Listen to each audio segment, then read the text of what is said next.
بیایید نظری خود را دیگر کنیم. دستورخان آفتابی هستم و افسوس که ما نمیبینیم آنها را در جمعیت. من تو همین سینش سال 7 سالگیش کوچون نمیبردم، شهر میداشتم.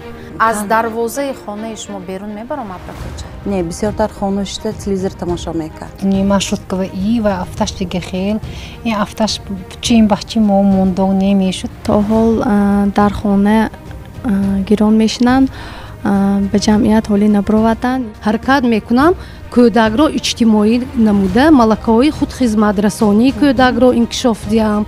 برای تبابت گرفتن برای تشخیص گذراندن یگان مانعی نیست. حاضر میگم که محسن جان خیز مگزینچی رفته همین چیزای در کاریم بیارگم رفته افته میبیارد.